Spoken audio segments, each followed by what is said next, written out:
Olá, sejam bem-vindos. Este é O Tema é Direito, um programa do curso de Direito do Centro Universitário Franciscano. Mande as suas sugestões de pauta para direito@unifra.br, que na medida do possível nós atenderemos a sua solicitação. Temos recebido vários e-mails nos indicando convidados, temas, todos eles, por óbvio, relacionados ao mundo jurídico. Esse é o foco desse programa. Meu convidado de hoje, professor Santiago Arthur Berger Cito, professor do curso de Direito. Seja bem-vindo, professor. Muito obrigado, professor. Quantos anos na docência, professor? 2013, uns 4 anos completos já, então. Além disso, exerce uma função no Ministério Público, não, professor? Exatamente. O nome do meu cargo é assistente de promotoria, né? A rigor, o que eu faço é assessorar uma promotora de justiça hoje que trabalha com atribuição na matéria civil. Professor, existe uma relação intrínseca entre processo, Estado, direito, uma relação clássica, né? Se a gente pegar ali as fases do direito processual, por exemplo, são fases que nitidamente, no transcurso do tempo, elas se delimitaram de uma forma ou de outra. Eu estaria como exemplo, né, uma fase específica vinculada ao Estado liberal, de proteção a direitos individuais e de um processo moldado para essa característica. Depois um Estado social, um Estado em que os direitos sociais começam a aflorar com uma outra intensidade e um processo também que começa a se adequar a essa nova perspectiva, um processo mais oralizado, né? Um processo em que o juiz assume o protagonismo da relação jurídica processual que era das partes num processo anterior. Chegamos ao Estado Democrático de Direito, com a Constituição de 88. Aqui no Brasil nós não temos, né, essa construção tão lógica assim, de Estado liberal, social. Nós temos uma espécie de ato ali de um Estado liberal para um Estado democrático de direito. E a pergunta é, que processo dispomos, né? Que direitos dispomos? Nós temos uma Carta Constitucional que prevê uma série de possibilidades, uma série de promessas, e nós temos um processo aí, oriundo de um novo Código de Processo Civil, agora completando 2 anos e pouco, né? 1 ano e pouco, desculpa. Ele é de 2015, mas entra em vigência no ano de 2016. Como é que tu vê esse cenário todo, assim, essa articulação entre processo, Estado, direitos, principalmente rumando para a questão do processo coletivo que a gente pode estabelecer como foco central dessa conversa de hoje? Bem, professor, é verdade que todos os estados ofereceram, de uma certa forma, um padrão, um modelo de processo. Então, é muito feliz o casamento que verifica nos caracteres do Estado determinadas características propícias para aquele momento dentro do direito processual. Isso é muito verdade. Ao longo da história, a gente pode observar que os diferentes modelos de Estado, como o senhor mesmo falou, o liberal, o social, e desembocando num Estado democrático de direito, apresentaram características próprias. A verdade é que o modelo brasileiro passou por uma certa turbulência política que evidenciou a falta, digamos assim, de um Estado social. A verdade é que comprova bastante isso, pode ficar um pouco delimitada na história de 2 constituições.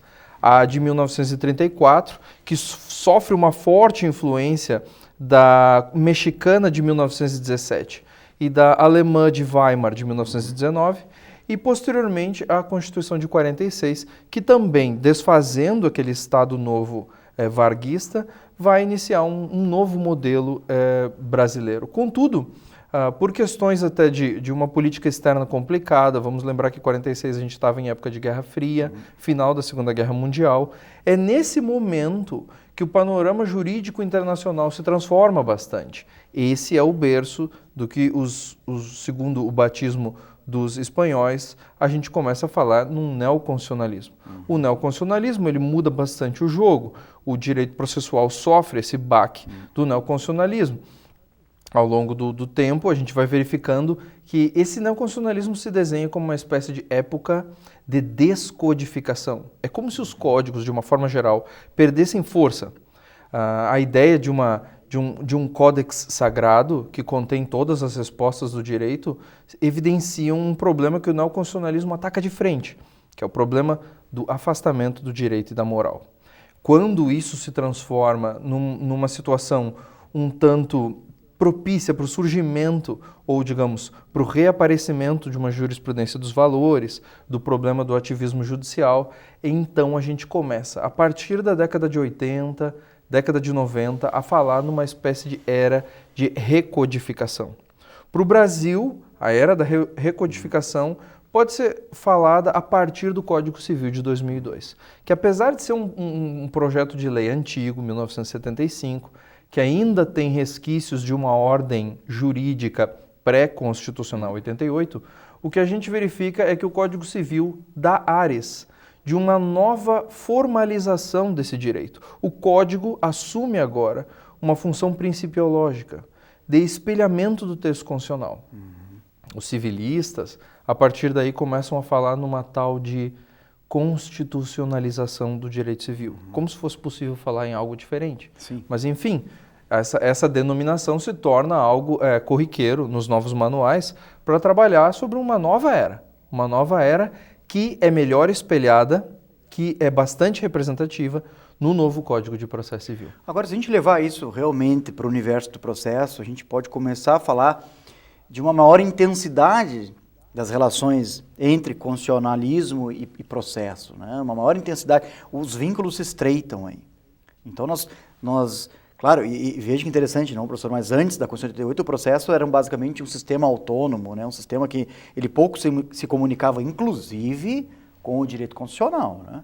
Claro que nós já tínhamos um processo lá que garantia o contraditório, de alguma forma, o devido processo legal, a livre iniciativa na produção da prova, mas depois da Constituição de 88 isso assume um panorama muito diferente, né? Uma outra conotação, uma outra dimensão. Como é que tu vê isso hoje, passados esses anos todos de Constituição Federal?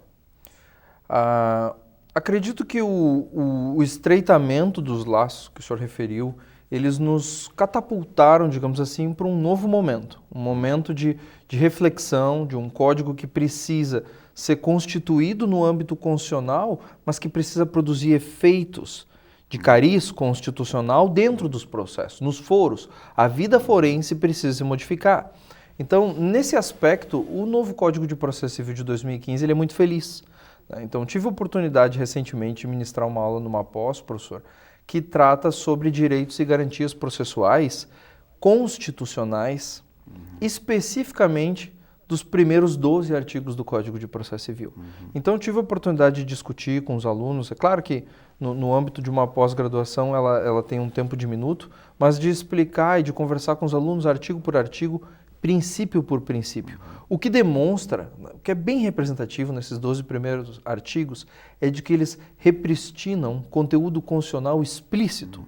É como se dissesse, o código só é código porque ele representa a Constituição. Se ele não fosse, se ele perdesse esse liame, então ele já não é tão representativo de uma nova ordem constitucional processual.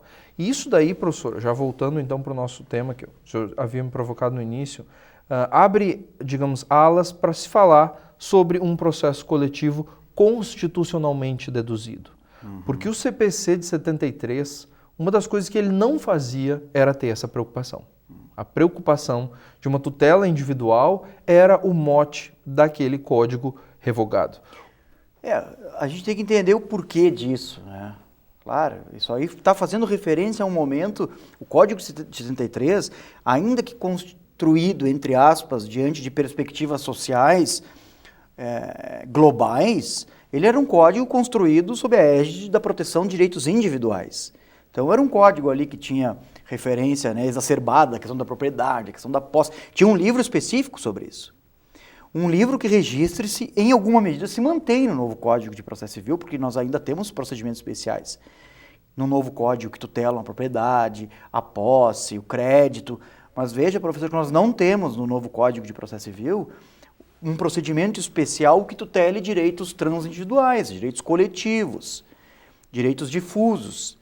Então, na minha concepção, nós ainda estamos um passo atrás na consecução desses direitos. Nós não conseguimos pensar o direito coletivo ainda. Nós ainda estamos trabalhando com um mandado de segurança, que é uma lei da década de 50, ainda que tenha sido, né, remodelada agora no ano de 2009.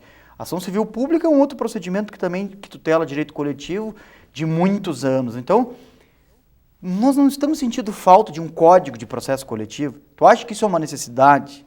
Ou o que tem é suficiente para o enfrentamento desse problema?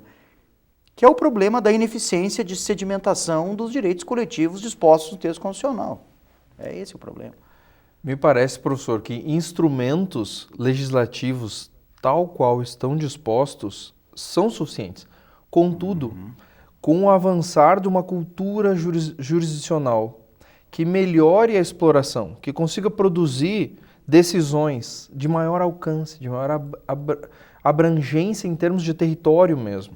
Né? Mas olha só, desculpa te provocar, mas é que isso faz parte, né, inclusive da essência desse programa. Tu não acha que essas leis que hoje tutelam o processo coletivo, elas não foram escritas na época sob a lente de proteção dos direitos individuais, e esse não seria um entrave aí? E não seria, então, isso não levaria à condição da gente tentar estabelecer um outro tipo de ordenamento processual para a tutela desses direitos coletivos? É possível e é crível que o sistema legislativo antigo ele acaba sendo um redutor das amplitudes que a tutela coletiva oferece. Contudo, o que eu esclareço para o professor é que antes de ser um problema legislativo, nós temos um problema cultural jurídico. Há ainda uma crença na tutela individual exacerbada. A tutela coletiva ela é sempre relegada a segundo plano. Então nós temos instituições que são aparelhadas para fazer tutela coletiva, nós temos entidades que possuem legitimidade para fazer tutela coletiva, partidos políticos para fazer tutela coletiva e, de uma forma geral, essa jurisdição acaba sendo sempre secundária. Há uma espécie de despreocupação do judiciário e até um desincentivo na aparição da tutela coletiva dentro das realidades forenses. Os recentes institutos, no caso ali o incidente de resolução de demandas repetitivas no novo Código, ele vem um pouco modificar essa lógica. Mostrar que existe uma preocupação de que, não só por uma questão de economia processual e de celeridade, mas é porque uma questão de abrangência da coisa julgada. Que é uma coisa que precisa ser mais discutida. Um reflexo disso, professor, que ilustra um pouco dessa nossa conversa, é a gente analisar, por exemplo, nos bancos acadêmicos, o quanto de tutela coletiva é discutida com o aluno. Né? Então, o aluno ele tem nas suas práticas, por exemplo, tanto a simulada como os estágios que o aluno faz durante a graduação, eles efetivamente conhecem pouco e travam pouco contato com tutela coletiva, que é algo que precisaria ser mais difundido, digamos assim. Esse profissional, quando ele ingressa no mercado, ele está acostumado ainda a uma lógica de CPC de 73. E é nesse sentido, como professores e instrutores de uma nova geração de juristas, acho que temos uma espécie de responsabilidade no que tange essa modificação de cultura. Sem sombra de dúvidas. Vamos fazer um pequeno intervalo. Nossa conversa está muito interessante, creio, né, que o nosso telespectador está atento aí ao que a gente está discutindo, porque realmente é a cereja do bolo, né, no nível processual hoje que a gente está falando aqui, a insuficiência de tratamento, de enfrentamento do problema relacionado aos direitos coletivos. Mas é coisa rápida, professor, 30 segundos pode ser? Claro. Então, não saia daí, nós já retornamos, é super rápido, como disse.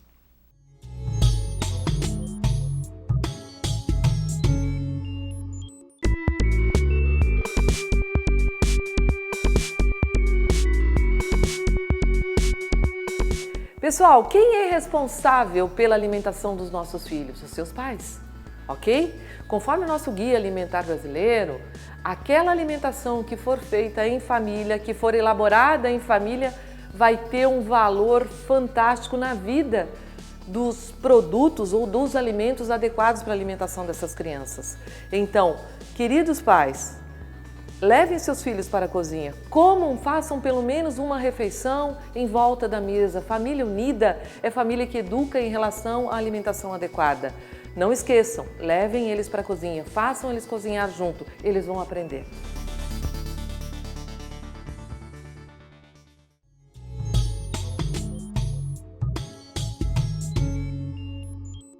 Retornamos com o tema é Direito de hoje. Este é um programa do curso de Direito do Centro Universitário Franciscano. Meu convidado de hoje, já apresentei no primeiro bloco, professor Santiago Arthur Berger Cito, professor aqui do curso de Direito da Unifra. Professor, falarmos sobre tantas questões do primeiro bloco, né, sobre questões culturais, sobre a questão do modelo adversarial que ainda reina no sistema processual civil, né, e da insuficiência, então, do Código Novo, e talvez de uma questão processual cultural aí no trato dos direitos coletivos, no enfrentamento desse problema. Como trabalhar com isso em sala de aula, professor? Como criar uma nova cultura relacionada à proteção dos direitos coletivos, né? Algo que ultrapasse, então, esse encouraçamento aí visível nos direitos individuais, que é algo que se mantém, parece que a gente não consegue romper com o Estado liberal. E já te provocando assim, tu acha que a gente não conseguiu superar o Estado liberal ainda?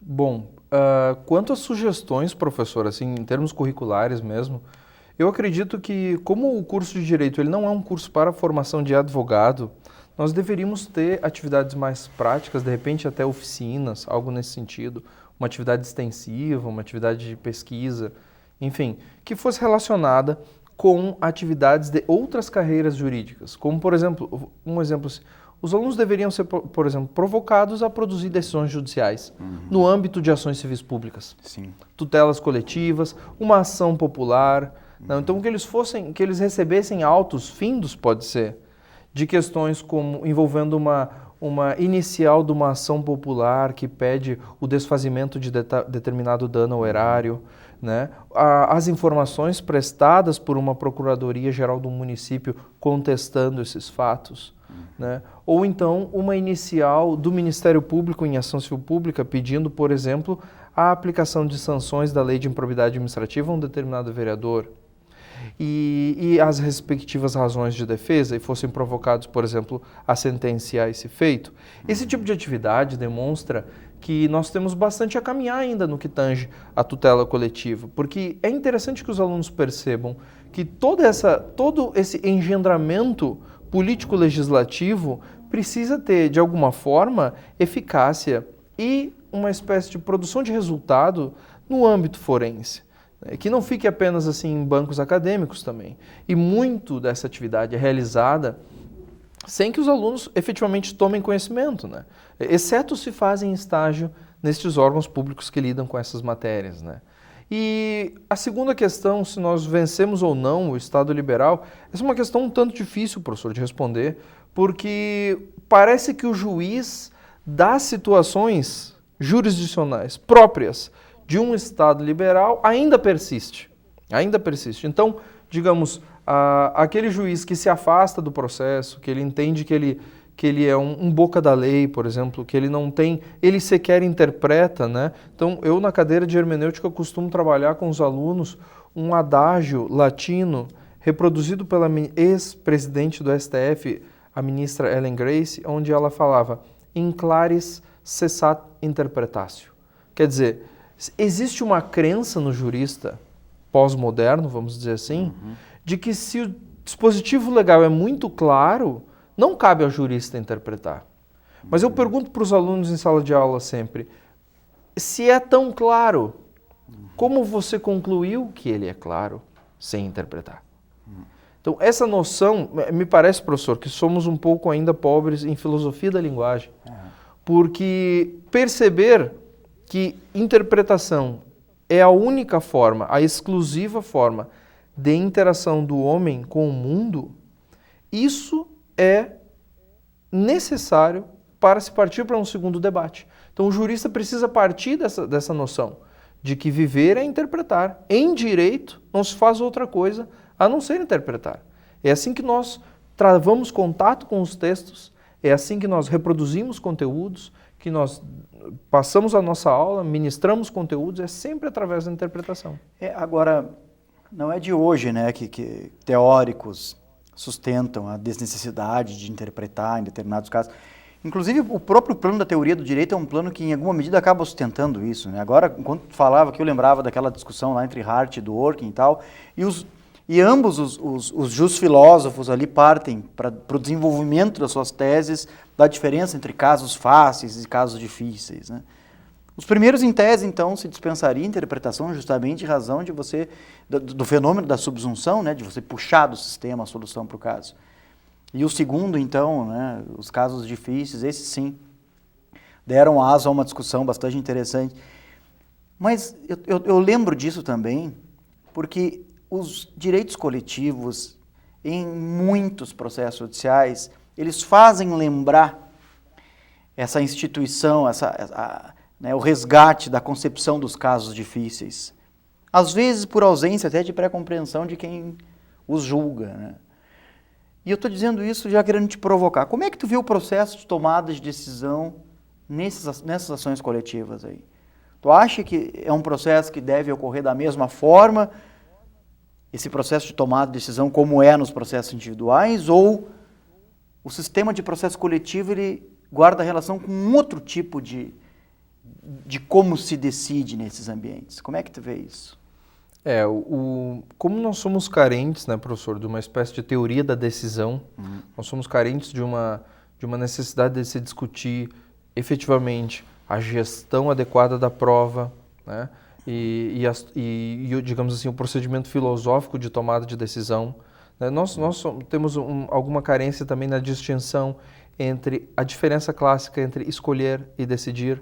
Então, essas demonstrações provocam a gente a raciocinar que dentro do processo coletivo o problema seria ainda de segunda ordem.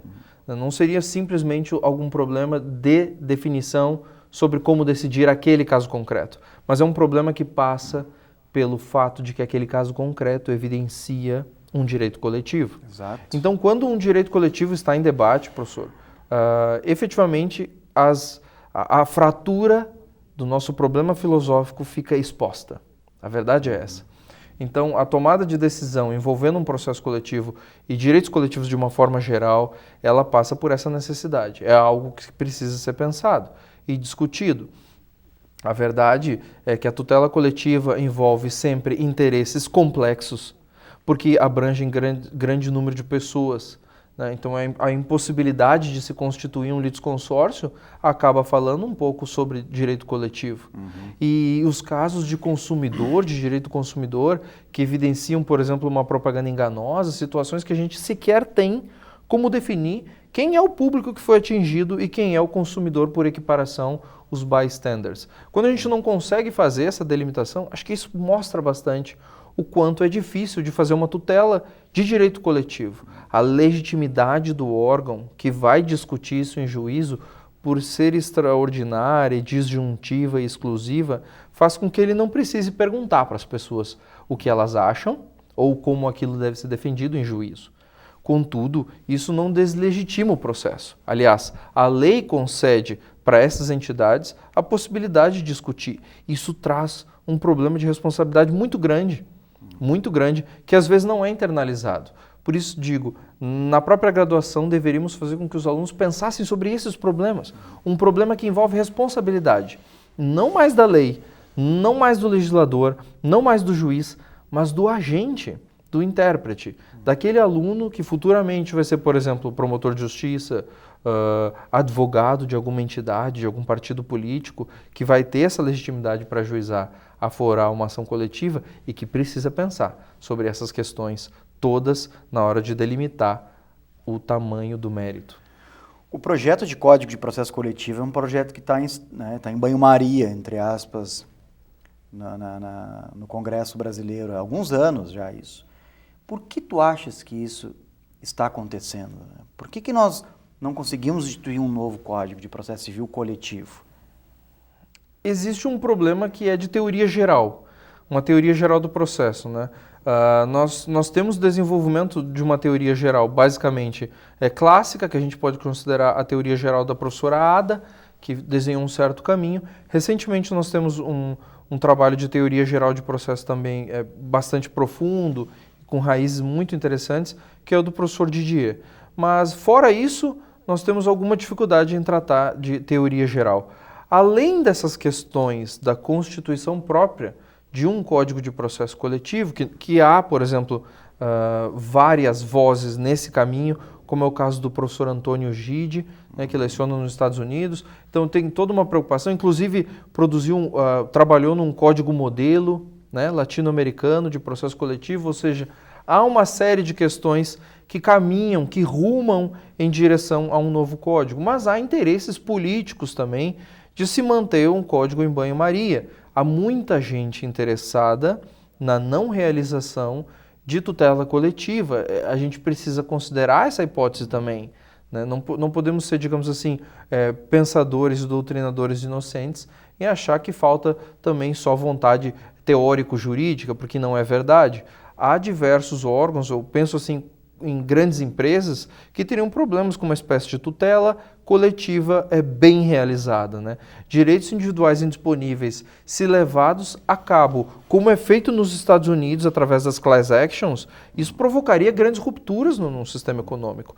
Porque, como diz Antônio Gide, nos Estados Unidos a existência da class action faz com que as empresas pensem duas vezes antes de violar um direito coletivo de um consumidor ou de uma coletividade. Isso é bem representativo do que aconteceria, digamos, num sistema econômico brasileiro. O mercado teria que, digamos, abre aspas, colocar as barbas de molho, fecha, em relação a isso. Mas tu não vê aí nessas ações uma espécie de interferência do judiciário na esfera de outros poderes, como o próprio executivo? Como é que tu vê esse fenômeno? Porque tem relação uma coisa com outra aí, não tem? Sim, sempre. Acho que o balizador dessa relação, porque a tripartição ela é sempre chacoalhada em momentos de crise. Quando as crises institucionais se colocam, a tripartição é a primeira a sofrer o abalo sísmico. Mas a verdade é que quem guia esse jogo, ainda assim, são os direitos e garantias fundamentais. Para se fazer uma tutela adequada, jurisdicional, seja de políticas públicas, por exemplo, que acabam evidenciando uma espécie de proteção de direito do consumidor, e sejam outros tipos de tutela no âmbito coletivo que evidenciam, às vezes, uma espécie de interferência do Poder Judiciário no mercado econômico, isso demonstra de que é necessário, às vezes, uma intervenção do Poder Judiciário. Essa intervenção precisa ser bem calculada, bem pautada e extremamente bem fundamentada. A proposta do legislador constituinte é essa, né? Se nós formos levar a cabo o projeto constitucional, ele também criou essa possibilidade de intervenção, né? Foi o nosso legislador que quis isso. Claro que há limites, não, professor? A gente sabe. Professor, eu gostaria de agradecer a tua presença aqui no programa. A gente sabe das agendas sempre apertadas, mas programa, sempre de portas abertas para o senhor. Foi um prazer, eu que agradeço. Fique ligado nos próximos programas da TV Unifra. Agradecemos pela sua audiência e até a próxima.